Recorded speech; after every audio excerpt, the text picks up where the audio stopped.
everyone, Alicia von Bokel here with Merritt's Automotive. Today I want to take a few minutes of your time to talk templates. Templates can be great. Templates can be a real nightmare depending on how they're configured and what you're using them for. And we've seen it all in our day-to-day, the good, the bad, and the ugly. So most of all of you are using some sort of template, probably a good handful or more in your everyday conversations and follow-ups, whether it's an appointment confirmation or a thank you after the sale or a simple auto responder. Templates are great tools, again, if they're configured properly. They should save you time. They should prevent typos because we're not hand typing the whole thing.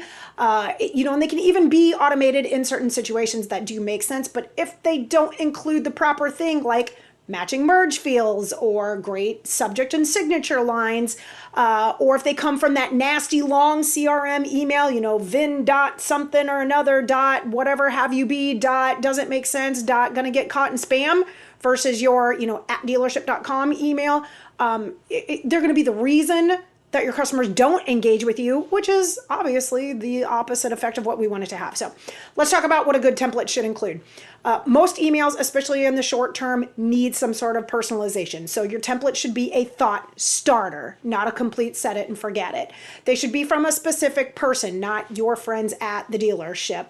They should come with a complete signature line, my name, my contact information, what dealership I work at, the dealership's web address, the dealership's physical address, hours of operation, and the dealership's phone number if you're including your own personal or direct line or something to the tune of that.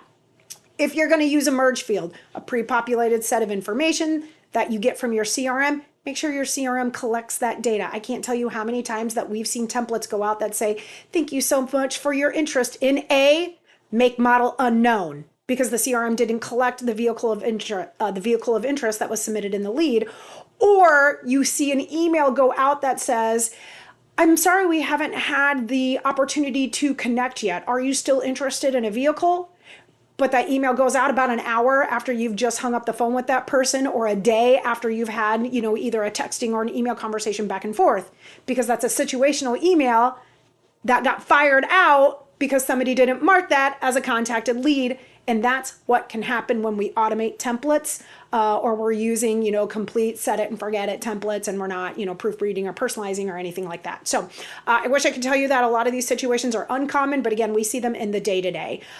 So just be sure when you plan to use and implement a template, again, templates are great tools. You need to make sure that A, you spot check them, B, you test them out to make sure that they are working properly and you understand the situational circumstances.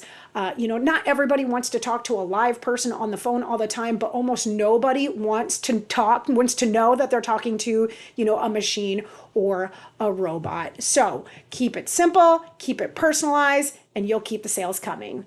Thanks so much for watching. For any more tips and tricks or for help with your templates, please reach out to your friends here at Merritt's Automotive.